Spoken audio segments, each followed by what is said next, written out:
Today's topic is permutation and combination. और इस topic में हम लोग एक्चुअली में इससे रिलेटेड जितने भी बेसिक कॉन्सेप्ट हैं और इससे रिलेटेड जितने भी अच्छे क्वेश्चंस आते हैं वो सारे इस लेसन में करने वाले हैं।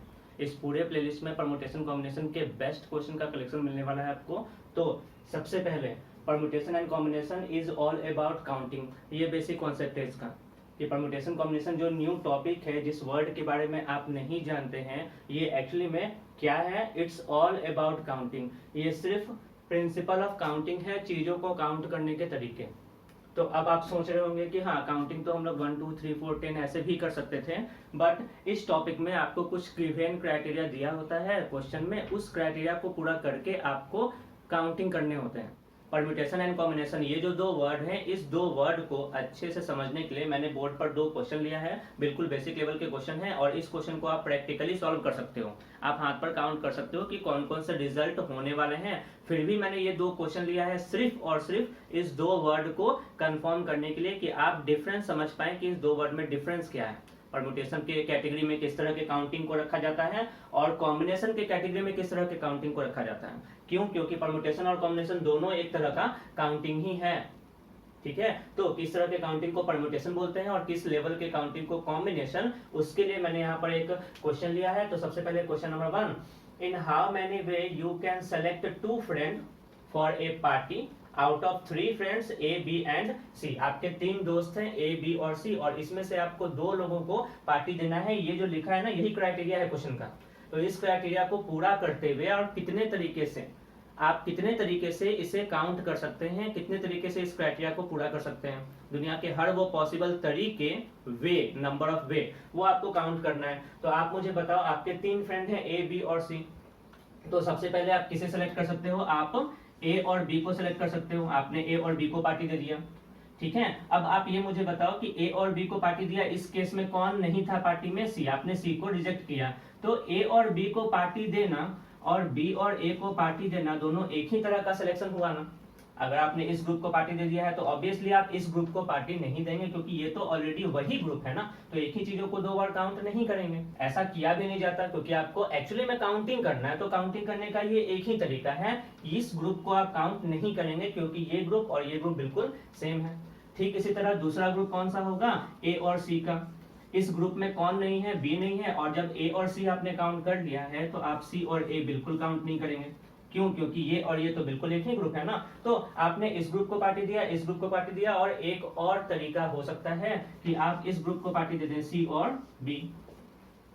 ठीक है, आपने पार्टी के लिए 2 लोगों को सेलेक्ट करना था, वो 2 लोगों को आप इस तरीके से सेलेक्ट कर सकते हैं। ए और बी को, इस केस में सी नहीं है पार्टी में, ए और सी इस केस में बी नहीं है पार्टी में, और सी और बी इस केस में ए नहीं है पार्टी में। और सी और बी को सिलेक्ट किया है तो कंफर्म है आपकी बी और सी को तो आप सिलेक्ट नहीं करेंगे। तो टोटल नंबर ऑफ कितने वेज हुए? 1 2 3। टोटल नंबर ऑफ वे 3 होने वाला है, और यही 3 तरीके से आप इस क्राइटेरिया को पूरा कर सकते हैं। तो ये है वो काउंटिंग जिसको आपने लिख लिख कर सॉल्व किया। ठीक है, लेकिन अगर यहाँ पर 3 फ्रेंड नहीं 30 फ्रेंड होते हैं, 30 फ्रेंड हो जाते हैं, और उसमें से आपको 10 फ्रेंड को चूज करना होता, तो इस लेवल का क्वेश्चन एक्चुअली में बहुत बड़ा क्वेश्चन है। और इसी तरह के क्वेश्चन को पढ़ने के लिए हम लोग परम्यूटेशन कॉम्बिनेशन को पढ़ने जा रहे हैं। तो क्वेश्चन में आपसे पूछा गया था, in how many way you can select, total number of required ways is equal to 3। 3 तरीके हैं, इस क्वेश्चन का आंसर कितना हो जाएगा? 3। बट अभी भी मैंने आपको परम्यूटेशन और कॉम्बिनेशन से क्वेश्चन को रिलेट नहीं किया है। इसलिए नहीं किया क्योंकि मुझे अभी क्वेश्चन नंबर 2 समझाना है, उसके बाद मैं दोनों को रिलेट करके पी एंड सी के बारे में आपको समझाऊंगा एट दैट टाइम। तो नेक्स्ट क्वेश्चन क्या है, देख लो। How many word can be formed using 2 different letters from A B and C. A B और सी 3 लेटर हैं, इस 3 लेटर में से 2 डिफरेंट लेटर आपको सेलेक्ट करने हैं, और कितने तरीके के आप वर्ड बना सकते हो। तो इस क्वेश्चन को प्रैक्टिकली सॉल्व किया जा सकता है, और आप इसे ऐसे सॉल्व करने वाले हो कि आपको क्या करना है, 2 डिफरेंट लेटर चूज करना है। एक ही तरह का लेटर चूज नहीं करना, 2 डिफरेंट लेटर चूज करना है और 2 लेटर का वर्ड बनाना है। ऐसा वर्ड जो 2 लेटर का हो, यूजिंग 2 डिफरेंट लेटर्स। ठीक है, और किस में से सेलेक्ट करना है आपको? इसी 3 लेटर्स में से सेलेक्ट करने हैं। तो ए बी और सी में से अगर आपने ए और बी को सेलेक्ट किया तो पहला वर्ड आप कौन सा बना पाएंगे? अगर आपने ए और बी को सिलेक्ट किया, इस 2 लेटर को सिलेक्ट किया है और सी को सिलेक्ट नहीं किया है, तो इस सिलेक्शन के साथ आप एक वर्ड बनाएंगे ए बी और एक दूसरा वर्ड बनाएंगे बी ए। अगर आपने इस ए और बी लेटर को सिलेक्ट किया है तो आपने एक वर्ड बनाया ए बी और दूसरे वर्ड का नाम क्या है? बी ए। ठीक है, अगर आप ए और सी को सेलेक्ट करते हैं, अगर आप ए और सी को सेलेक्ट करते तो इस केस में एक वर्ड बनता ए सी और दूसरा वर्ड कौन सा बनता सी ए। कुल मिला के अभी तक आप 4 वर्ड बना पाए हैं। ठीक है, और इस केस में कौन सा लेटर आपने नहीं चूज किया है, आपने बी लेटर को नहीं चूज किया है। ठीक इसी तरह अगर आप ए लेटर को नहीं चूज करते हैं तो आप कौन सा लेटर चूज कर पाएंगे, बी और सी। बी और सी, इस 2 अल्फाबेट के साथ आप कौन सा वर्ड बना पा रहे हैं, ये वर्ड बना पा रहे हैं, एक बीसी और दूसरे वर्ड का नाम है सीबी। तो कुल मिलाकर आप देख पा रहे हैं कि कितने काउंटिंग हो गए, 6 नए वर्ड बना पा रहे हैं आप इस पूरे क्राइटेरिया को पूरा करते हुए। तो ये जो काउंटिंग है एक्चुअली में यही काउंटिंग आपको पढ़ना है। एक ये काउंटिंग था जहां पर ऑर्डर पलटने से कोई मतलब था ही नहीं, और एक ये काउंटिंग है जहां पर ऑर्डर को पलट देने से भी नया काउंटिंग पैदा हो गया। तो इस क्वेश्चन का आंसर तो आपको कंफर्म होने वाला है, टोटल 6 डिफरेंट वर्ड आप बना सकते हैं। तो आंसर क्या होगा, हाउ मेनी वे, तो total 6 new word can be formed using that 3 letters A B and C. तो आंसर तो आपको कंफर्म हो गया है, बट आंसर के अलावा आपको अभी इस क्वेश्चन में और इस क्वेश्चन में एक रिलेशन देखना है, एक पैटर्न है, एक बेसिक डिफरेंस है, उस चीज के बारे में समझना है। फिर मैं आता हूँ टॉपिक परम्यूटेशन कॉम्बिनेशन पे। ध्यान से देखो, इस वाले क्वेश्चन का जो भी क्राइटेरिया था उस क्राइटेरिया को पूरा करते समय क्या आपने ऑर्डर को पलट करके काउंटिंग किया था। तो ये प्रैक्टिकल कॉन्सेप्ट ही है कि यहाँ पर अगर आप ऑर्डर चेंज करते हो तो काउंटिंग बढ़ना नहीं चाहिए, क्योंकि ये ग्रुप और ये ग्रुप बिल्कुल सेम ग्रुप है। आप अगर इसे पार्टी दे चुके हैं तो इसे पार्टी देना मीनिंगलेस है, क्योंकि ये वही ग्रुप है। तो order doesn't affect the counting, इस तरह के क्वेश्चन में आप कह सकते हैं।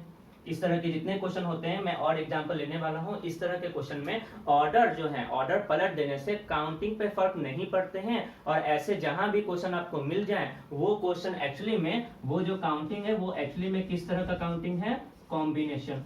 यानी कि इस तरह के काउंटिंग जब भी आपको करने पड़े तो एक्चुअली में आप कॉम्बिनेशन के क्वेश्चन को सॉल्व कर रहे हैं। तो अल्टीमेटली मैं ये बताना चाह रहा हूं कि कॉम्बिनेशन के क्वेश्चन जहां भी मिलेंगे आपको, उस कॉम्बिनेशन के क्वेश्चन में ऑर्डर को पलट देने से काउंटिंग पर इफेक्ट नहीं पड़ता है। ठीक है, आपने ए और बी को सेलेक्ट किया था तो बी और ए अलग काउंटिंग नहीं है, ये वही काउंटिंग है।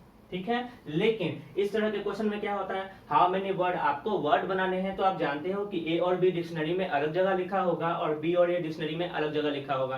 ये ए से स्टार्ट होने वाला वर्ड है और ये बी से स्टार्ट होने वाला वर्ड है, दोनों का अपना अपना फोटो है, डिफरेंट फोटो, और ये डिफरेंट वर्ड है एक्चुअली में। तो यहाँ पर देख लो, ऑर्डर पलट देने से काउंटिंग 1 से 2 हो गया ना। तो ऐसे जितने भी क्वेश्चन हैं जहां ऑर्डर पलट देने से काउंटिंग भी बढ़ने लगते हैं, वैसी जगह पर काउंटिंग करने के लिए जो भी हम लोग प्रिंसिपल अपनाते हैं या फिर जो भी प्रोसेस है, उस पूरे प्रोसेस का ही नाम है परम्यूटेशन। मतलब इस तरह के क्वेश्चन में where order affect the counting, ऐसे काउंटिंग को ही परम्यूटेशन कहा जाता है। जहां ऑर्डर चेंज होने से काउंटिंग बढ़ जाए उन्हीं को हम लोग परम्यूटेशन कहते हैं। तो बेसिक डिफरेंस दोनों का यही है। मैं फिर से इस बात को ब्रीफ में बोल दूं कि परम्यूटेशन और कॉम्बिनेशन दोनों एक्चुअली में क्या है, एक काउंटिंग है, प्रोसेस ऑफ काउंटिंग है। कॉम्बिनेशन में आप कैसे प्रोसेस ऑफ काउंटिंग करते हैं, सिर्फ चीजों को सेलेक्ट करते हैं, मतलब कि आप चुनते हैं, ग्रुप बनाते हैं। ठीक है, कमिटी बनाते हैं, ग्रुप बनाते हैं।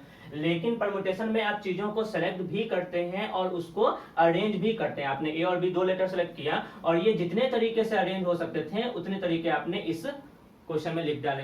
तो ये बातें तो क्लियर हैं। परम्यूटेशन कॉम्बिनेशन के बारे में जो बेसिक कॉन्सेप्ट था वो आपको क्लियर हो गया होगा। जो बेसिक डिफरेंस है, इस नाम का मतलब क्या है, वो आपको क्लियर हो गया होगा। बेसिकली अगर आप इंग्लिश के बारे में सोचो तो परम्यूटेशन वर्ड एक्चुअली में कुछ नहीं है, ये नंबर ऑफ अरेंजमेंट है। नंबर ऑफ अरेंजमेंट्स, चीजों को अरेंज करना हो मतलब परम्यूटेशन। अरेंजमेंट्स या फिर इस अरेंजमेंट के जितने भी सिनोनिम्स हैं, अगर ये वर्ड क्वेश्चन में लिखे हो मतलब साफ है कि आपका क्वेश्चन परम्यूटेशन से रिलेटेड है, आपको परम्यूटेशन वाला फॉर्मूला यूज करना होगा। वो फॉर्मूला कैसे आएगा वो हम लोग कुछ देर के बाद करेंगे, लेकिन अभी आप इतनी बातें कंफर्म हो जाओ कि हाँ, परम्यूटेशन वाले क्वेश्चन में ये वर्ड मिलने वाले हैं, या फिर ऐसा कॉमन सेंस आएगा उस क्वेश्चन में जहां पर ऑर्डर चेंज होने से काउंटिंग पर फर्क पड़ने वाला है। और इस चीज को समझने के लिए मैं कुछ एग्जांपल लेने वाला हूँ। ठीक उसी तरह कॉम्बिनेशन वर्ड जो है, इस वर्ड का जो की वर्ड है जो आपको क्वेश्चन में मिलने वाले हैं वो ये है, सिलेक्शन। सिलेक्शन हो या फिर सिलेक्शन का जितने भी सिनोनिम्स हैं वो सारे वर्ड एक्चुअली में कॉम्बिनेशन के लिए यूज किए जाते हैं, जैसे पिक, चूज, ये सब जो वर्ड है ये वर्ड आते ही आपको समझ जाना चाहिए कि हाँ ये कॉम्बिनेशन से रिलेटेड वर्ड है। तो परम्यूटेशन एंड कॉम्बिनेशन को और अच्छे से समझने के लिए इसी तरह का एक दो और बेसिक लेवल का एग्जाम्पल मैं लिखने जा रहा हूँ, जिससे आपको अभी और कंफर्म हो कि परम्यूटेशन और कॉम्बिनेशन में एक्चुअली में डिफरेंस क्या है, कहाँ कहाँ पर इसका यूज करते हैं, कहाँ कहाँ पर इसका यूज करते हैं। तो नेक्स्ट क्वेश्चन है, फर्स्ट क्वेश्चन है, 3 कैंडिडेट्स का नाम मैंने लिख दिया है A, B and C, appearing in an interview for 2 post of IPS officer. IPS officer का 2 पोस्ट है, उस 2 पोस्ट के लिए 3 लोग अपियर हुए हैं, A, B और C। तो आपसे पूछा जा रहा है इन how many way 2 post can be filled, ये जो 2 पोस्ट है इसको कितनी तरीके से भरा जा सकता है। तो आपके सामने यहाँ पर 2 पोस्ट है, A और फर्स्ट और सेकंड, ठीक है। तो आप कैसे सेलेक्ट कर सकते हो, पहला केस क्या हो सकता है, पहला केस हो सकता है कि C डिस्क्वालीफाई हो गया और आपने A और B को चूज किया, ठीक है। तो अगर आपने A और B को एक ही तरह के पोस्ट के लिए चूज किया है तो क्या यहाँ पर ऑर्डर चेंज होने से अलग सिलेक्शन होगा क्या? ये भी आईपीएस ऑफिसर का ही पोस्ट है और ये भी आईपीएस ऑफिसर का ही पोस्ट है, ये दोनों डिफरेंट पोस्ट थोड़ी ना है कि अगर आपने ऑर्डर को चेंज किया तो अरेंजमेंट भी चेंज हो जाएंगे, ये सिलेक्शन तो वही सिलेक्शन रहेगा ना। तो पहला सिलेक्शन है A और B, और फिर से मैं बता रहा हूँ कि A और B आपने सेलेक्ट कर दिया है तो B और A अगर आप सेलेक्ट करोगे तो ये भी वही सिलेक्शन माना जाता है, इसलिए क्योंकि दोनों सेम पोस्ट है, डिफरेंट पोस्ट नहीं है, ठीक है। ठीक उसी तरह दूसरा केस क्या पॉसिबल है कि आप B को सेलेक्ट ना करें, मतलब B को आपने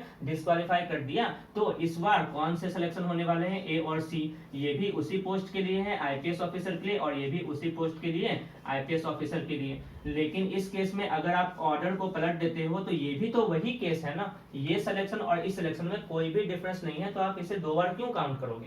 तो आप इसे भी नहीं काउंट करोगे, इसे भी नहीं काउंट करोगे। ठीक उसी तरह तीसरा सिलेक्शन क्या हो जाएगा, A, B और C का सिलेक्शन, दोनों सेम पोस्ट के लिए सिलेक्ट हो चुके हैं और इस केस में कौन नहीं है, कौन डिस्क्वालीफाई हो चुका है, A। तो टोटल नंबर ऑफ सिलेक्शन उस पोस्ट को भरने के कितने तरीके हैं, टोटल नंबर ऑफ सिलेक्शन कितना है, 3। आप 3 तरीके से इस पोस्ट को फिल कर सकते हैं क्योंकि दोनों पोस्ट बिल्कुल सेम था, एक ही तरह का 2 पोस्ट था। तो इस क्वेश्चन का आंसर कितना है, 3। Total number of required selection is equal to 3। 3 तरीके से आप पोस्ट को फिल कर सकते हैं। लेकिन अब इस क्वेश्चन पर फोकस कीजिए, इसमें क्या लिखा हुआ है, 3 कैंडिडेट्स A, B, C, वही 3 कैंडिडेट हैं A, B and C, appearing in an interview, ये भी किसी इंटरव्यू में अपियर हो रहे हैं, लेकिन इस इंटरव्यू में क्या है, 2 डिफरेंट पोस्ट है, 1 पोस्ट इज आईपीएस और सेकंड पोस्ट का नाम है आईएएस। तो यहाँ पर 2 डिफरेंट पोस्ट हैं और इसके लिए क्वेश्चन आपसे पूछा गया है इन how many way 2 post can be filled, इस 2 पोस्ट को कितने तरीके से भरा जा सकता है। तो जब आप इसका सॉल्यूशन बनाने वाले हो तो आप ऐसे देखोगे, सबसे पहले तो आप किसी एक को रिजेक्ट करोगे क्योंकि आपको 2 ही पोस्ट फिल करने हैं। तो अगर आपने C को रिजेक्ट किया तो आपका सिलेक्शन, इस बार सिलेक्शन में कौन आ चुका है, सिलेक्शन में A और B का सिलेक्शन हुआ है, लेकिन ये सिलेक्शन आपको 2 डिफरेंट पोस्ट पर डिस्ट्रीब्यूट करना है। तो ये इस तरीके से पॉसिबल हो सकता है कि आईएएस नाम का जो पोस्ट है ये पोस्ट A को दिया जाए और आईपीएस नाम वाला पोस्ट B को दिया जाए। लेकिन इसी को आप दूसरे तरीके से ऐसे भी डिस्ट्रीब्यूट कर सकते थे कि आईएएस वाला जो रैंक है ये आपने B को दे दिया, B का परफॉर्मेंस ज्यादा अच्छा था, और आईपीएस वाला रैंक आपने A को दे दिया।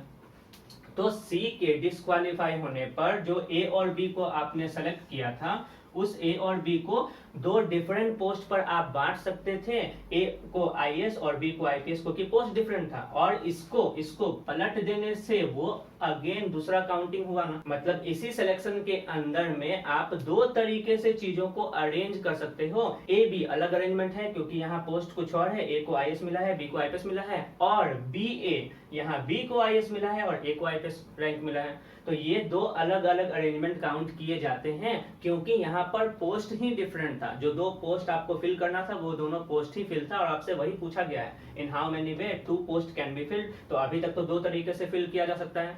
ठीक इसी तरह आप ये समझ पा रहे होंगे कि अगर आपने B को डिस्क्वालीफाई किया तो एक A और C, A को मिला है आईएएस रैंक और C को मिला है आईपीएस रैंक, और एक इसका रिवर्स ऑर्डर, मतलब चौथा अरेंजमेंट क्या हो जाएगा, C और A।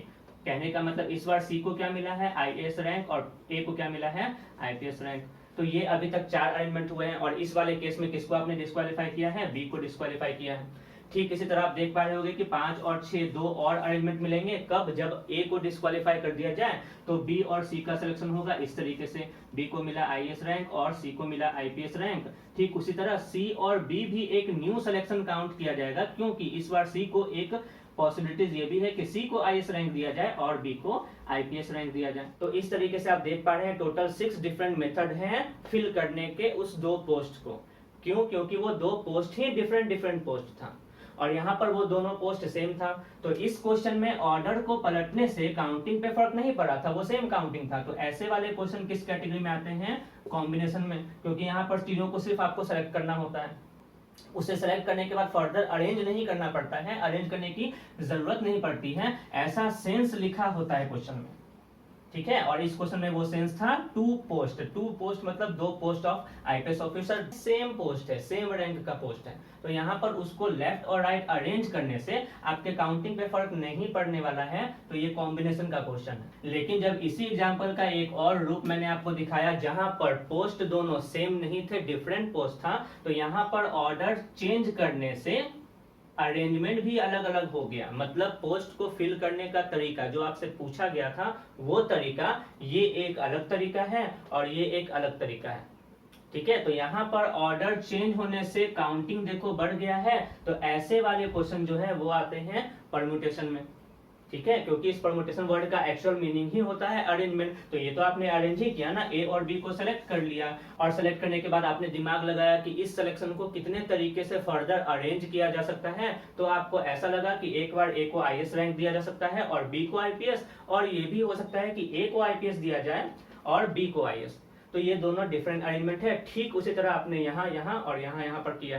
तो बेसिक डिफरेंस आपको कंफर्म हो पा रहा होगा कि परम्यूटेशन का क्या मतलब होता है और कॉम्बिनेशन का एक्चुअल मीनिंग क्या होता है। Some practical condition of permutation and combination. Permutation and combination का कुछ प्रैक्टिकल कंडीशन है, वो मैंने एग्जांपल के थ्रू आपको क्लियर करने का कोशिश किया है। तो सबसे फर्स्ट एग्जांपल क्या है वो देख लो। Total number of different line segment formed by using 3 non collinear point. Non collinear point किसे बोलते हैं? 3 ऐसे पॉइंट जो एक लाइन पर सिचुएटेड नहीं हो। जैसे यहाँ पर ए बी और सी मैंने 3 पॉइंट लिखा है, आप इनके थ्रू कोई एक सिंगल लाइन ड्रॉ नहीं कर सकते हो। अगर आपने ये लाइन ड्रॉ किया तो दूसरा लाइन जो है वो नीचे ऊपर हो जाएगा, अगर आपने ये लाइन ड्रॉ किया तो तीसरा पॉइंट जो है ये इधर उधर हो जाएगा, वो उसी लाइन पर नहीं होगा। ऐसे 3 पॉइंट को नॉन कोलिनियर कहते हैं। और जैसे आप ये देख पाते हो कि यहाँ पर मैंने 3 पॉइंट लिखा है पी क्यू आर, ये तीनों पॉइंट कोलिनियर पॉइंट है क्योंकि एक ही लाइन पर सिचुएटेड है। ठीक है, तो इस क्वेश्चन में क्या पूछा गया है वो देख लो। सबसे फर्स्ट क्वेश्चन में आपसे 3 नॉन कोलिनियर पॉइंट के बारे में जिक्र किया गया है। तो मैंने वो 3 नॉन कोलिनियर पॉइंट यहाँ पर ड्रॉ कर दिया, पॉइंट ए, पॉइंट बी और पॉइंट सी। ठीक है, और आपसे पूछा गया है total number of different line segment. तो लाइन सेगमेंट 2 पॉइंट को ज्वाइन कर दो, बन गया लाइन सेगमेंट। तो मैंने ए और बी को ज्वाइन किया, ए से बी ज्वाइन किया, तो एक लाइन सेगमेंट का नाम मुझे दिख रहा है ए बी। अब आप खुद से क्वेश्चन करो कि ए से बी को आपने ज्वाइन किया तो एक लाइन सेगमेंट, और बी से ए को ज्वाइन किया तो क्या दूसरा लाइन सेगमेंट बन रहा है या फिर वही लाइन सेगमेंट है? अगर आपने बी से ए को ज्वाइन किया तो ये तो वही लाइन सेगमेंट है ना, ये डिफरेंट लाइन सेगमेंट तो है नहीं। तो क्या ऑर्डर चेंज हो जाने से आपके काउंटिंग बढ़ रहे हैं क्या? आप इस अगर लाइन को काउंट कर चुके हो तो इस लाइन को आप काउंट नहीं करेंगे क्योंकि दोनों एक ही लाइन है। तो यहाँ ऑर्डर चेंज होने से काउंटिंग पे फर्क नहीं पड़ रहा है, इसका मतलब साफ है ये कॉम्बिनेशन का क्वेश्चन है। इस तरह के जो काउंटिंग है वो कॉम्बिनेशन के अंतर्गत आते हैं। ठीक है, तो ये क्वेश्चन एक्चुअली में मैंने इस क्वेश्चन के ऊपर सी लिख दिया है ताकि आप समझ जाओ कि ये प्रैक्टिकल एग्जांपल है कॉम्बिनेशन के क्वेश्चन का। तो अगर यहाँ 3 पॉइंट की जगह 30 पॉइंट हो, 20 पॉइंट हो, 50 पॉइंट हो, ऑक्टागोन हो, तो वैसी जगहों पर हम लोग कॉम्बिनेशन यूज करेंगे क्योंकि जो फॉर्मेट ऑफ लाइन होता है, लाइन बनाना, वो एक्चुअली में कॉम्बिनेशन से रिलेटेड होता है। क्यों होता है वो आपको यहाँ पर दिख रहा होगा। तो अभी तो आप लाइन काउंट करके देख लो, ए से बी एक लाइन हुआ, ए से सी दूसरा लाइन हुआ, ए से सी अगर लाइन काउंट कर लिया है तो सी से ए आप काउंट नहीं करेंगे। ठीक है, और ठीक वैसे ही सी से बी आपने काउंट कर लिया है तो बी से सी वाला लाइन आप काउंट नहीं करेंगे। तो टोटल नंबर ऑफ लाइन कितना पॉसिबल है? एक, दूसरा काउंटिंग है ए सी और तीसरा काउंटिंग है C B. Total number of line segment is equal to 3। तो इस तरह के जितने क्वेश्चन होते हैं जहाँ पे आपको इस तरह के काउंटिंग करने हो, number of line, number of triangle, number of quadrilaterals, तो ऐसे क्वेश्चन, या फिर नंबर ऑफ डायगोनल्स, तो ऐसे क्वेश्चन जितने भी हैं वो सारे क्वेश्चन किस में आते हैं? कॉम्बिनेशन के कैटेगरी में। मतलब यहाँ पर आप कॉम्बिनेशन का फॉर्मूला लगाने वाले हैं। ठीक है। नेक्स्ट क्वेश्चन है how many 2 digit different numbers can be formed using the digit 2 3 7। इस डिजिट का यूज करके, मतलब इसी में से डिजिट आपको चुनने हैं और 2 डिजिट का नंबर फॉर्म करना है, तो कितने डिफरेंट मेथड हैं ये बनाने के। तो डिजिट से नंबर बनाना हो तो पहले तो आपको ये बता दूं कि इसको प्रैक्टिकली बनाया जा सकता है इस तरीके से। अगर आपने 7 को सिलेक्ट नहीं किया, 2 और 3 को सिलेक्ट किया, तो 23 नाम का एक नंबर बनेगा, और क्या इसके रिवर्स ऑर्डर भी एक नंबर बनेंगे ना, 32, ये डिफरेंट नंबर है। तो इसमें और कौन कौन से नंबर बनाए जा सकते हैं वो आप देख लो। अभी आपने 7 को सेलेक्ट नहीं किया था तो आपने 2 नंबर बनाया। अब आप अगर 3 को सेलेक्ट नहीं करो तो आपके सामने फिर से 2 और 7 से बनने वाले कौन कौन से नंबर है, एक 27 और दूसरा कौन सा नंबर है, 72। ठीक उसी तरह अगर आप 2 का सिलेक्शन नहीं करो तो इन दोनों से बनने वाले डिजिट जो है, 2 नंबर हैं, वो एक नंबर है 37 और दूसरा नंबर है 73। तो टोटल 1 2 3 4 5 6 नंबर बनाए जा सकते हैं। और आप देख पा रहे हो कि सभी नंबर में डिजिट को चेंज करने में, मतलब किसके ऑर्डर को चेंज करने से काउंटिंग बढ़ रहा है। 27 था, इसके ऑर्डर को आपने चेंज कर दिया तो 3 से 4 काउंटिंग हो गया। 37 था, इसके ऑर्डर को चेंज कर दिया तो 5 से 6 काउंटिंग हो गया। तो ऐसे हर क्वेश्चन में जहां ऑर्डर चेंज करने से काउंटिंग बढ़ रहे होंगे, वैसे क्वेश्चन को आप परम्यूटेशन बोलते हैं, वैसे काउंटिंग को आप परम्यूटेशन बोलते हैं। ठीक है, क्योंकि ये एक्चुअली में एक अरेंजमेंट है। नेक्स्ट क्वेश्चन है there are 3 person ABC in a party. If they all give flower to each other, find total number of flowers required. उस पार्टी में जितने लोग हैं सभी लोगों को एक दूसरे को फ्लावर देना है, तो कितने फ्लावर आपको उस पार्टी में चाहिए कि इस क्राइटेरिया को आप पूरा कर पाएं कि सभी लोग एक दूसरे को फ्लावर दे सकें। उस पार्टी में कितने फ्लावर की जरूरत होगी ये आपसे पूछा जा रहा है। तो जब आप इस क्वेश्चन को सॉल्व करेंगे तो आपको ये ऐसा कंडीशन दिखेगा कि 3 लोग हैं पार्टी में और सभी को एक दूसरे को फ्लावर देना है। तो जब आप ए और बी को एक नजर देखेंगे, इनके बीच जो फ्लावर डिस्ट्रीब्यूशन हो रहा है उस सिचुएशन को अगर आप इमेजिन करेंगे तो आपको दिखेगा कि ए ने बी को फ्लावर दिया तो 1 फ्लावर की जरूरत पड़ी। ठीक है, और ऐसा माना जाता है प्रैक्टिकली कि बी वही फ्लावर रिटर्न नहीं करता, क्योंकि ये एक्चुअली में कॉमन सेंस है। ए ने बी को फ्लावर दिया तो 1 फ्लावर की जरूरत पड़ी, और बी ने ए को अगर फ्लावर दिया तो हमें दूसरे डिफरेंट फ्लावर की जरूरत पड़ी है। तो ऑर्डर चेंज होने से काउंटिंग पे फर्क पड़ रहा है इस तरह के क्वेश्चन में। तो एक्चुअली में ये किस कैटेगरी का क्वेश्चन है, परम्यूटेशन। उसी तरह अगर आप ए और सी के बीच के सिचुएशन को देखेंगे तो ए ने सी को अगर फ्लावर दिया तो तीसरे फ्लावर की जरूरत पड़ेगी आपको, और वही अगर सी ने ए को फ्लावर दिया तो यहाँ पर चौथे फ्लावर की जरूरत पड़ेगी आपको। और सेम सिचुएशन आप बी और सी में देख पाते हैं कि बी ने सी को फ्लावर दिया तो 5th फ्लावर की जरूरत पड़ेगी उस पार्टी में, और सी ने बी को अगर फ्लावर दिया तो इसे 6 फ्लावर की जरूरत पड़ेगी। तो ये है टोटल नंबर ऑफ केसेस 1 2 3 4 5 6। लेकिन अगर 3% की जगह 30% हो तब आपको परम्यूटेशन के फॉर्मूला पर आना पड़ेगा, जनरल डेरिवेशन पर आना पड़ेगा। ठीक है, तो इसीलिए हम लोग ये टॉपिक पढ़ने वाले हैं। इस टॉपिक को डिटेल से, इसका फॉर्मूला क्या होता है ये मैंने अभी डिस्कस नहीं किया है, इसलिए मैंने प्रैक्टिकली ऐसे एग्जांपल कंसिडर किए हैं जिसको यहाँ पर दिखाना पॉसिबल है। ऐसे क्वेश्चन आपको आगे भी इस लेसन में दिखने वाला है कि अगर यहाँ पर 3 के जगह बड़े नंबर्स होंगे तो वो कैसे सॉल्व किया जाएगा। इस हर तरह के क्वेश्चन में अगर बड़े बड़े नंबर इंक्लूड हो तो उसे कैसे सॉल्व करेंगे वो आप कंफर्म हो जाएंगे। लेकिन अभी आपको ये कंफर्म करना है कि क्वेश्चन देखते ही आप परम्यूटेशन कॉम्बिनेशन को कैटेगराइज कर लो कि काउंटिंग किस तरह का है, परम्यूटेशन वाला काउंटिंग है या फिर कॉम्बिनेशन वाला काउंटिंग है। कंफर्म है। नेक्स्ट क्वेश्चन है, if there are 3 person A, B and C in a party, if they all handshake to each other, find different number of handshake। यानी कि कितने बार हाथ मिलाने वाला जो प्रोसेस है वो काउंट किया जा सकता है, कितने डिफरेंट तरीके से। तो जब आप ऐसे सिचुएशन को कंसिडर करने वाले हो जहां ए और बी एक दूसरे से हाथ मिला रहा है, तो ए ने अगर बी के साथ हाथ मिलाया तो बी ए के साथ ऑलरेडी हाथ मिला चुका है, मतलब यहाँ ऑर्डर चेंज होने से काउंटिंग पे फर्क नहीं पड़ रहा है, ये एक्चुअली में सिंगल काउंटिंग ही है। आप खुद सोचकर देखो, ए ने बी के साथ हाथ मिलाया तो बी का ए के साथ जो हाथ मिलाने वाला प्रोसेस है वो ऑलरेडी काउंट हो चुका है। तो ऑर्डर चेंज होने से वो डिफरेंट काउंटिंग नहीं, वो सेम ही काउंटिंग है। तो सेम काउंटिंग है तो ऐसे क्वेश्चन को आप किस कैटेगरी में डालोगे, कॉम्बिनेशन में। ठीक है, तो इस तरह के क्वेश्चन आते हैं कॉम्बिनेशन में। ठीक इसी तरह अगर आप ए और सी के बीच में नजर डालेंगे कि अगर इन दोनों ने एक दूसरे के साथ हाथ मिलाया तो ये दूसरा सिचुएशन है। इस सिचुएशन से बिल्कुल अलग है क्योंकि इसमें ए और बी इंक्लूड था, और इस वाले सिचुएशन में ए और सी नाम का ग्रुप है।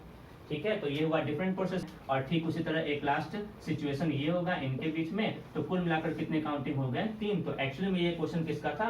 कॉम्बिनेशन का। सिर्फ इस सिचुएशन को, ये काउंटिंग के सिचुएशन को समझाने के लिए मैंने ये छोटे से प्रैक्टिकल क्वेश्चन लिए थे। इस तरह के जितने क्वेश्चन अभी आपने करे हैं, इसी तरह के सारे क्वेश्चन बड़े नंबर के साथ भी हम करने वाले हैं, लेकिन उसके पहले हमें पढ़ना होगा परम्यूटेशन एंड कॉम्बिनेशन का फॉर्मूला। और इससे जुड़े फॉर्मूला को पढ़ने के लिए हमें दो इंपॉर्टेंट टर्म्स के बारे में जानना होगा। पहला टर्म है फैक्टोरियल और दूसरा टर्म है फंडामेंटल प्रिंसिपल ऑफ काउंटिंग।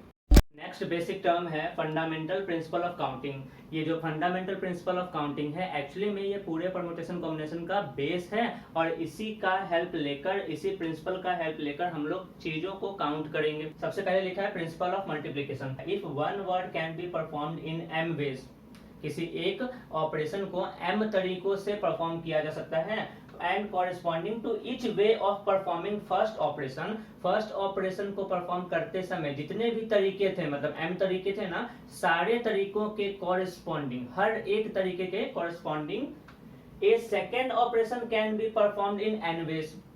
यानी इसमें m तरीके थे, इसमें हर एक तरीके के कॉरेस्पॉन्डिंग एक और n तरीके से आप ऑपरेशन को परफॉर्म कर सकते हो। तो ओवरऑल दोनों ऑपरेशन को परफॉर्म करने का, एक साथ परफॉर्म करने का तरीका क्या होगा? नंबर ऑफ वेज क्या होंगे? कितने रास्ते होंगे? m into n ways. ये कहता है प्रिंसिपल ऑफ मल्टीप्लीकेशन। तो इसको मैं एक एग्जांपल से कन्वर्ट कर रहा हूँ। कहने का मतलब है, अगर किसी एक ऑपरेशन को आप m तरीकों से कर पा रहे हैं और दूसरे ऑपरेशन को आप n तरीकों से कर पा रहे हैं, ये है आपका ऑपरेशन A, ठीक है। इसको आप कितने तरीकों से कर पा रहे हैं? m तरीकों से। और ये है आपका ऑपरेशन B, इसे आप कितने तरीकों से कर पा रहे हैं? कुल मिलाकर n मेथड से। तो इन दोनों को एक साथ परफॉर्म करने के तरीके कितने होंगे? Total m into n ways. ये आपके क्रॉस मल्टीप्लाई हो जाते हैं। इच टर्म जो है वो अगले n टर्म्स में डिस्ट्रीब्यूट हो जाते हैं। इसका जो सेकंड टर्म है वो भी n टर्म्स में डिस्ट्रीब्यूट हो जाता है। इसका जो थर्ड टर्म है वो सारे, मतलब इसके सारे टर्म्स अपने n टर्म्स में डिस्ट्रीब्यूट हो जाते हैं, और उस डिस्ट्रीब्यूशन के बाद रिजल्ट आता है m इंटू n। तो प्रिंसिपल ऑफ मल्टीप्लिकेशन को बेसिक एग्जांपल से कंफर्म करने के पहले हम लोग इस प्रिंसिपल ऑफ एडिशन को एक बार इसके डिफिनेशन को अच्छे से समझ लेते हैं। उसके बाद फिर दोनों को एग्जांपल से हम लोग कंपेयर करेंगे। If there are two jobs such that they can be performed independently in m and n ways respectively. दो डिफरेंट जॉब है, उनको आप या तो m तरीकों से परफॉर्म कर सकते हो, m तरीकों से, या फिर n तरीकों से। Then either of the two job, उन दोनों में से किसी एक job, either of the two का मतलब होता है और, उन दोनों में से किसी भी एक जॉब को या फिर दोनों जॉब को परफॉर्म करने के जो टोटल तरीके होंगे, टोटल नंबर ऑफ वेज होंगे, वो कितना होगा? m plus n ways. तो इन दोनों डिफिनेशन के अकॉर्डिंग हम लोग एक सिंपल सा एग्जांपल देखने वाले हैं, ताकि आपको ये प्रिंसिपल कंफर्म हो जाए। तो प्रिंसिपल ऑफ एडिशन के अगेंस्ट मैंने एक छोटा सा एग्जांपल लिया है। ये एग्जांपल आपको इस कॉन्सेप्ट के बारे में कंफर्म कर देगा, ठीक है। देखो क्या लिखा है, a और b, a से b तक आपको कवर करना है डिस्टेंस, और आपके पास कुल मिलाकर 3 तरीके हैं इंडिपेंडेंटली। या तो इंडिपेंडेंटली आप फ्लाइट से जा सकते हो, या तो आप ट्रेन से जा सकते हो, या तो आप रोड से जा सकते हो, ठीक है। ये 3 तरीके हैं। और फ्लाइट से जाने के लिए आपके पास 3 फर्दर ऑप्शन है, कि अगर आप फ्लाइट से जाते हो तो इंडिगो से जा सकते हो, जेट एयरवेज से जा सकते हो, या फिर एयर इंडिया। कुल मिलाकर 3 ऑप्शन है आपको फ्लाइट से जाने के। और अगर आप ट्रेन से जाते हो तो कुल मिलाकर राजधानी और एक्सप्रेस 2 ऑप्शन है, ठीक है, 2 ऑप्शन है। और अगर आपने रोड से डिस्टेंस कवर करने का सोचा तो आपके पास 4 ऑप्शन है, कार, बाइक, बस और वॉक। तो कुल मिलाकर कितने तरीके हैं आपको ए से बी तक कवर करने के, ठीक है। तो आप ये बताओ कि फर्स्ट वाला जो मेथड था, इस मेथड में आपके पास कितने तरीके थे? 1 2 3, कुल मिलाकर 3 तरीके थे। कंफर्म है? या तो आप उस तरीके से जा सकते हो, और बीच में मैंने ये वर्ड यूज किया है, और इस और वर्ड का मतलब ही होता है कि आप डिफरेंट केस पर आ रहे हैं। ये हुआ फर्स्ट केस। इस केस में कुल मिलाकर 3 तरीके थे, ठीक है। और ये इंडिपेंडेंट था बिल्कुल, फ्लाइट से जाना आपका इंडिपेंडेंट था। अब उस तरीकों में 3 तरीके बटे हुए थे, तो 3 तरीके बिल्कुल हैं। और अब एक और इंडिपेंडेंट वे है ट्रेन। इस रास्ते से भी आप जा सकते हो, और इस रास्ते में आपके पास कितने ऑप्शन है? कुल मिला के 2 ऑप्शन है, ठीक है। तो जो सेकंड ऑप्शन है ट्रेन, ये बिल्कुल फर्स्ट वाले से इंडिपेंडेंट है। वो आपका चॉइस है कि आप फ्लाइट से जाना चाहते हो या फिर ट्रेन से, ठीक है। तो ट्रेन से अगर आप जा रहे हो तो आपके पास 2 तरीके हैं, तो प्लस में मैंने किया है +2, ठीक है। और ठीक इसी तरह अगर आपने रोड से जाने का सोचा तो रोड से जाने के लिए आपके पास 4 ऑप्शन है, 1 2 3 4, ठीक है, तो ये भी बिल्कुल इंडिपेंडेंट है इन दोनों के कंपेयर में। तो अभी तक कुल मिलाकर 4 ऑप्शन है, तो आपने क्या किया, प्लस में 4। क्यों? क्योंकि आपके वर्ड में ही इंक्लूड होगा, या तो आप फ्लाइट से जाओगे और ट्रेन से और रोड से, या का मतलब ही इंग्लिश में होता है और। तो जहां भी ये वर्ड दिख रहा है आपको ओ आर, और इस और का मतलब ही होता है इधर। तो इधर और वाले सेंटेंस जहां भी हो वहां पर आपको फंडामेंटल प्रिंसिपल ऑफ एडिशन पर ध्यान देना है, यानी कि पहले तरीके और दूसरे तरीके और जो तीसरे तरीके हैं और ऐसे ऐसे जो भी n नंबर ऑफ वेज हैं, इन सबको आप इंडिपेंडेंटली ऐड करके टोटल नंबर ऑफ काउंटिंग पर पहुंच सकते हैं। तो इसका आंसर हो जाएगा 9। टोटल 9 तरीके आपको ए से बी तक जाने के लिए, ठीक है। अब ये प्रिंसिपल ऑफ मल्टीप्लिकेशन के अगेंस्ट मैंने एक एग्जांपल लिया है। इस एग्जांपल में आपसे पूछा गया है ए से सी तक जाने के कितने तरीके। तो ये जो फ्लाइट, ट्रेन और रोड लिखा है, इसके अगेंस्ट वही सारे ऑप्शन है जो वहां पर लिखे हुए हैं। फ्लाइट से जाने के आपके पास कितने ऑप्शन हैं, 1 2 3। 3 में से किसी एक से भी आप फ्लाइट से कवर कर सकते हो अपना डिस्टेंस। और अगर आपने ट्रेन चूज किया तो ट्रेन में आपके पास कुल मिला के 2 ऑप्शन हैं, उस 2 में से किसी भी एक ऑप्शन के थ्रू आप जा सकते हो। और अगर आपने रोड चूज किया तो रोड के पास आपके पास 4 ऑप्शन है, ठीक है। तो आप ये सोचकर बताओ, ए से सी तक जाना होगा तो आपके पास कितने तरीके हैं। तो सबसे पहले ए से सी तक जाने के पहले आप बी तक पहुंचोगे।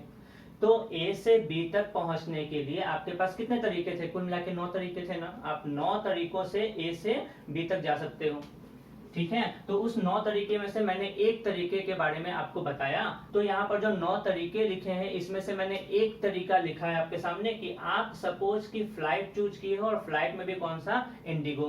तो अगर आप इंडिगो से जा रहे हो तो इंडिगो से अगर बी तक पहुंच गए तो फिर बी से सी तक जाने के कितने तरीके हैं। या तो ट्रेन से जा सकते हो या तो रोड से।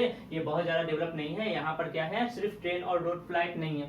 तो B से C तक जाने के आपके पास कितने तरीके हैं, ट्रेन के कितने तरीके हैं, 2 तरीके, और रोड के कितने तरीके हैं, 4। तो मतलब 6 तरीके यहाँ से C तक जाने के आपके पास कुल मिलाकर 6 मेथड है।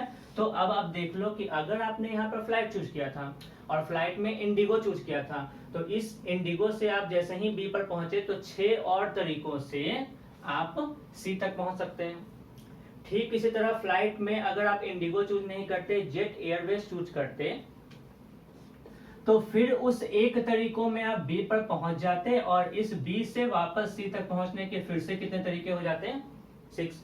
यानी कि आपने इंडिगो चूज किया तो 6 तरीके आपको मिले, आपने जेट एयरवेज चूज किया तो 6 तरीके आपको मिले। ठीक उसी तरह अगर आप एयर इंडिया चूज करते हो तो एयर इंडिया में फिर से आप एयर इंडिया से बी पर पहुंचोगे और बी से सी तक जाने के कुल मिला के फिर से 6 तरीके हुए। और अब तो फ्लाइट का सारा ऑप्शन खत्म हो गया। अगर आपने इन फ्लाइट नहीं चूज किया था, यहाँ पर ट्रेन चूज किया था, ठीक है, तो ए से बी तक जाने में ट्रेन के कितने रास्ते थे, ए से बी तक जाने में अगर आपने ट्रेन चूज किया तो ये कितने तरीकों से पॉसिबल था, कुल मिलाकर 2 ट्रेन थे, या तो राजधानी या तो एक्सप्रेस। और इस दोनों तरीकों को फर्दर आप 6 तरीकों में डिस्ट्रीब्यूट कर पा रहे हैं। ठीक उसी तरह आपको लग रहा होगा कि अगर आप बाय रोड भी कितना, कार, बाइक, बस, वॉक, इन चारों में से कोई भी एक मेथड अगर आपने चूज करा तो फिर से आपको सारे 6 मेथड में डिस्ट्रीब्यूट होंगे ना। ये देखो मैंने लिखा है कार, बस, बाइक या फिर वॉक। इन चारों में से कोई भी ऑप्शन अगर आपने चूज किया तो सबके अगेंस्ट आपको 6 अलग तरीके मिलेंगे ना। तो अल्टीमेटली आपका रिजल्ट क्या आ रहा है, 1 2 3 4 5 6 7 8 9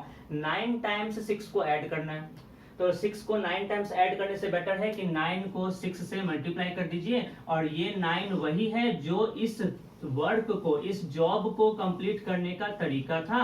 वो तरीका कितना था, 9। उसी 9 को यहाँ पर m से रिप्लेस किया जा रहा है। m वेज मतलब कि फर्स्ट ऑपरेशन को परफॉर्म करने का कितना तरीका है, m वेज। ठीक उसी तरह यहाँ पर जो 6 है, ये 6 क्या है, सेकेंड जॉब, मतलब B से C तक जाने के कुल मिला के 6 तरीके थे। जो ये जो 6 है यहाँ पर, जो आपने 6 यहाँ पर इंटू किया, यही 6 एक्चुअली में ये वाला n है जो यहाँ पर लिखा हुआ है। और इस n के कॉरेस्पॉन्डिंग वर्ड क्या है वो भी आप देख लो, सेकेंड ऑपरेशन। और सेंटेंस में भी लिखा हुआ है corresponding to each way of performing first operation. First operation के हर एक तरीके को परफॉर्म करने के कॉरेस्पॉन्डिंगली सेकंड मेथड भी हो। फर्स्ट ऑपरेशन को परफॉर्म करने के जितने भी तरीके हैं उस हर एक तरीके को फर्दर n वेज, n तो n की जगह हर बार क्या आया है, 6 6 और 6।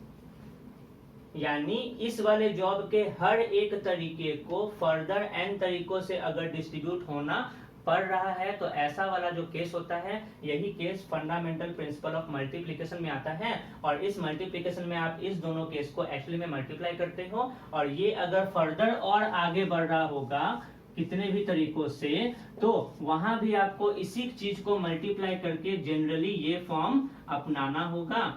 तो ये हुआ MNP फॉर्मेट। जनरल फॉर्म यही है कि अगर एक से ज्यादा ऑपरेशन परफॉर्म करने हैं और कॉरेस्पॉन्डिंग टू हर ऑपरेशन में डिफरेंट नंबर्स दिए हुए हैं, तो आप सबको कंटिन्यूअसली मल्टीप्लाई कर दो अगर आपसे ऑल टुगेदर पूछा गया तो। और इसका बेसिक सिंबल ये है कि क्वेश्चन में ये वाला वर्ड इंक्लूड होगा एंड या फिर together.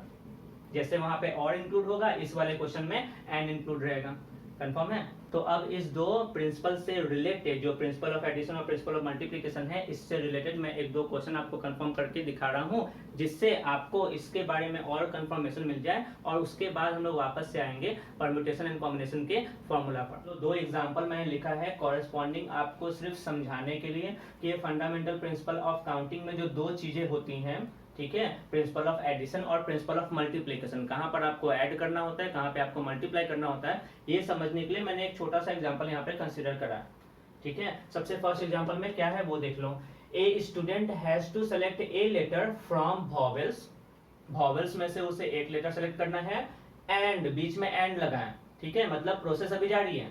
Another letter from consonants, तो अल्टीमेटली आपको यहां तक पढ़कर क्या लग रहा है कि उस स्टूडेंट को कितने लेटर सेलेक्ट करने हैं, उससे कुल मिलाकर जो सिलेक्शन है, ये सिलेक्शन दो लेटर का करना है, एक वॉवेल्स वाले कैटेगरी से और दूसरा कॉन्सोनेंट वाले कैटेगरी से। तो इनको दो लेटर का सिलेक्शन करना है, जिसमें से एक वॉवेल होगा और दूसरा क्या होगा, कॉन्सोनेंट।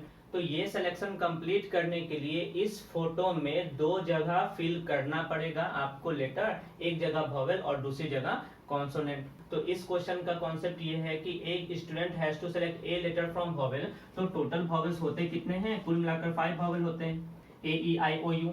तो इसमें से एक बार आप ए सेलेक्ट कर सकते हो, दूसरा तरीका कि आप इसमें से ई सेलेक्ट कर सकते हो, ये दूसरा तरीका। एक और तरीका है कि आप इसमें से आई सेलेक्ट कर सकते हो, उसके बाद ओ और उसके बाद यू। ये 5 तरीके हो गए वॉवेल सेलेक्ट करने के। तो टोटल वॉवेल सेलेक्ट करने के कितने तरीके आपको दिख रहे हैं, 5। इसके बाद आपका सिलेक्शन अभी कंप्लीट नहीं हुआ है, आपके सिलेक्शन में लिखा है अनदर लेटर फ्रॉम कॉन्सोनेंट्स, यानी कि आपको एक और लेटर सेलेक्ट करना है, लेकिन वो कहां से, कॉन्सोनेंट से। तो जो कॉन्सोनेंट होते हैं वहां कितने तरह के कॉन्सोनेंट बच गए, 21 कॉन्सोनेंट। इस 21 में से आप किसी एक को भी सेलेक्ट कर सकते हैं, किसी भी एक को। तो मैंने यहाँ पे एग्जांपल के लिए कुछ लिखा है, वो ध्यान दो। तो ये है वो तरीका। बी, आप बी सेलेक्ट कर सकते हैं, वो एक तरीका हुआ। सी सेलेक्ट कर सकते हैं, वो दूसरा तरीका हुआ। डी सेलेक्ट कर सकते हैं, वो तीसरा तरीका हुआ। और इसी कैटेगरी में से जब आप जेड तक जाएंगे तो कुल मिलाकर 21 नए नए तरीके आपको मिलेंगे। तो 21 तरीके से आप ये सेकंड वाले बॉक्स में से कॉन्सोनेंट को चूज कर सकते हैं। ये हुआ इस बॉक्स में से एक लेटर को सेलेक्ट करने का तरीका। मतलब नंबर ऑफ सिलेक्शन यहाँ पर कितने हो गए, 21, और नंबर ऑफ सिलेक्शन यहाँ पर कितने हो गए, 5। अब चूंकि आपसे क्वेश्चन पूछा गया था a student has to select a letter from vowels another letter from consonant, मतलब उसको दो लेटर सेलेक्ट करने थे, एक लेटर वॉवेल्स वाले कैटेगरी में से और अगला लेटर कॉन्सोनेंट वाले कैटेगरी में से। तो अब जो ये 5 सिलेक्शन है जिसमें A-E-I-O-U है, इसमें से मैं सबसे पहले मान लो कि मैंने ए को सेलेक्ट किया, ठीक है। तो मैंने ए को सिलेक्ट किया, मतलब इस बॉक्स में मैंने ए को फिल किया। तो ए को फिल किया तो अभी आपका सिलेक्शन पूरा नहीं हुआ है, क्योंकि आपको कॉन्सोनेंट में से भी एक चूज करना है। तो इस सिलेक्शन के साथ जब आपने यहाँ पर फोकस किया तो आप यहाँ पर कितने तरह के ऑप्शन है, कुल मिला के 21 तरह के सिलेक्शन है, उनमें से कोई भी एक सिलेक्शन चूज कर सकते हैं। तो सपोज कि आपने ए के साथ बी को सेलेक्ट किया, तो आपका अल्टीमेट जो फाइनल सिलेक्शन है वो ए और बी दिखता होगा। ये हुआ पहला सिलेक्शन, एक वॉवेल है एक कॉन्सोनेंट है। इसी ए के साथ अगर आप सी सेलेक्ट करते हैं, ए के साथ आपने बी सेलेक्ट कर लिया, इसी ए के साथ अगर आप सी सेलेक्ट करते हैं तो ए सी, ये हुआ दूसरा सिलेक्शन, ठीक है। ये पहला सिलेक्शन, ये दूसरा सिलेक्शन। इसी ए के साथ अगर आप डी को सिलेक्ट करते तो ये होता है तीसरा सिलेक्शन, ए डी। और क्या अब कॉमन सेंस लगा के आप बोल सकते हो कि यहाँ पर चूंकि 21 कॉन्सोनेंट है, तो ए के साथ अगर आप डी को सिलेक्ट करते तो ये कैमा सिलेक्शन होता, ये 21st सिलेक्शन होता, dot dot dot 21st selection कैसा दिखता है, ए जेड। अगर आप सबसे लास्ट में जेड वाले कॉन्सोनेंट को सिलेक्ट करते हैं, क्योंकि यहाँ पर 21 लेटर सीरीज में लिखे हुए हैं। ठीक है, तो इस ए के साथ कुल मिलाकर कितने तरीके आपको दिख रहे हैं 21। ठीक उसी तरह अगर आप ई को सिलेक्ट करेंगे, अगर आपने ई को वॉवेल में से ई को सिलेक्ट किया तो आपके पास फिर डिफरेंट ऑप्शन है, क्योंकि वॉवेल के बाद आपको फिर से कॉन्सोनेंट सेलेक्ट करना है। तो इस ई के साथ आपने अगर बी को सिलेक्ट किया तो ई बी, ये हुआ एक सिलेक्शन। सपोज मैंने इसको फिर से एक सिलेक्शन बोला, लेकिन ये सिलेक्शन ई के साथ है, बिल्कुल डिफरेंट पिक्चर है। ठीक उसी तरह ई के साथ आप सी को सिलेक्ट कर सकते हैं, ठीक उसी तरह ई को डी के साथ और ई को जेड के साथ। तो आप देख पा रहे हो कि ई से भी कितने सिलेक्शन बनने वाले हैं, फिर से 21 तरीके। मतलब जब दोनों फोटो को आप साथ में देखेंगे तो आपको ऐसा लगेगा ए के साथ भी 21 तरीके के फोटो आपको दिख रहे हैं, जिस हर फोटो में एक वॉवेल है, दूसरा कॉन्सोनेंट है। और ई के साथ भी आपको वही 21 फोटो दिख रहे हैं, लेकिन ये फोटो और ये फोटो अलग अलग हैं। क्यों? क्योंकि इसमें वॉवेल कौन है, ए नाम का, और इसमें वॉवेल कौन है, ई नाम का। तो ये बिल्कुल डिफरेंट सिलेक्शन है ना। तो 21 यहाँ पर, 21 यहाँ पर, और ऐसा सीक्वेंस आप आगे बढ़ाओगे तो चूंकि यहाँ पर 5 वॉवेल हैं तो यहाँ पर आपको फिर से दिखेगा। अगर आपने आई सेलेक्ट किया होता तो फिर से एक 21 तरीके आपको दिखते हैं, 21 नए तरीके। अगर ओ सेलेक्ट किया होता पहले वाले वॉवेल में से तो फिर से 21 तरीके, यू सेलेक्ट करते तो फिर से 21 तरीके। मतलब इसी को बोलते हैं एक्चुअली में क्रॉस मल्टीपल स्ट्रक्चर। तो ये क्रॉस मल्टीपल स्ट्रक्चर में आपको दिख रहा है कि इसके हर एलिमेंट के साथ एक पेयर बनाना पड़ रहा है, तब जाकर आपका अल्टीमेट रिजल्ट आ रहा है एक वॉवेल वाला और एक कॉन्सोनेंट वाला। ठीक है, तो अल्टीमेटली आपका आंसर कितना आ रहा है 21 + 21 + 21। मतलब 21 को कितनी दफा ऐड करना पड़ रहा है, 21 को 5 बार ऐड करना पड़ रहा है। तो 21 को 5 टाइम्स ऐड कीजिए या 21 को 5 से मल्टीप्लाई कीजिए, बोथ आर इक्वल। ठीक है, तो अब मैं इस क्वेश्चन को ऐसे समझा रहा हूं कि इस ग्रुप में से सेलेक्ट करने के कितने तरीके थे, 5 तरीके थे, और इस ग्रुप में से सेलेक्ट करने के कितने तरीके थे, 21 तरीके, 21 मेथड। तो 21, तो आपको एक्चुअली में क्या करना चाहिए था 5 × 21, और यही कॉन्सेप्ट है fundamental principle of multiplication. Second question है, a student has to select a letter either from vowels और फ्रॉम कॉन्सोनेंट। ये एक बेसिक डिफरेंस भी है मल्टीप्लिकेशन वाले प्रिंसिपल में और एडिशन वाले प्रिंसिपल में, इसे याद रखना। इसके जस्ट पहले यहाँ पर एंड लिखा था, आप थोड़ा सा वीडियो बैक करके देख लीजिए, यहाँ पर जस्ट एंड लिखा हुआ था। मतलब एक वॉवेल में से सिलेक्ट करना था एंड दूसरा कॉन्सोनेंट में से सिलेक्ट करना था, बीच में एंड था। इसी से ये मतलब निकला था कि आपको कुल मिला के 2 लेटर सिलेक्ट करने हैं। A student has to select a letter either from vowels या फिर फ्रॉम कॉन्सोनेंट। या तो आप वॉवेल्स में से सेलेक्ट कीजिए या फिर कॉन्सोनेंट में से। तो वॉवेल्स में टोटल कितने लेटर होते हैं, तो यहाँ से किसी एक को भी सेलेक्ट करने के टोटल कितने तरीके हो गए, 5 तरीके। और का मतलब होता है डिफरेंट केस। तो या तो आपने ये सेलेक्ट कर लिया तो इस केस को कंप्लीट कर लिया आपने, कितने तरीके से, 5 तरीके से। अब केस और भी दूसरे तरीके से पूरा किया जा सकता है, वो तरीका कौन सा है, कॉन्सोनेंट में से किसी एक को भी आपने सेलेक्ट कर लिया। कॉन्सोनेंट में से आप कैसे सेलेक्ट करेंगे, कितने कॉन्सोनेंट होते हैं, टोटल 21 होते हैं। इस 21 में से आप किसी को भी सेलेक्ट कर सकते हैं। तो यहाँ से टोटल सेलेक्ट करने के कितने तरीके, 21 तरीके। तो इस केस में टोटल 5 तरीके, इस केस में टोटल 21 तरीके। तो अब कंप्लीट इस क्वेश्चन का आंसर क्या हो जाएगा, साफ साफ लिखा है आइदर दिस और दिस, मतलब या तो ये या तो ये। तो आपका ओवरऑल जो अरेंजमेंट होगा वो हो जाएगा 5 + 21, मतलब टोटल 26 तरीके ही हैं। सिर्फ इस क्वेश्चन में अंतर क्या था, आइदर और। तो ये वर्ड लगा है इसके कारण, ये वर्ड लगा हो या फिर इस वर्ड से रिलेटेड अगर कॉन्सेप्ट दिख रहा हो, सेंस आ रहा हो क्वेश्चन का, तो वहां पर आपको क्या करना है, चीजों को ऐड कर देना है। अलग अलग टाइप के जॉब जितने तरीके से परफॉर्म हो रहे हैं वो काउंट करके उसे ऐड कर देना है, बस। ठीक है, तो ये हुआ फंडामेंटल प्रिंसिपल ऑफ एडिशन।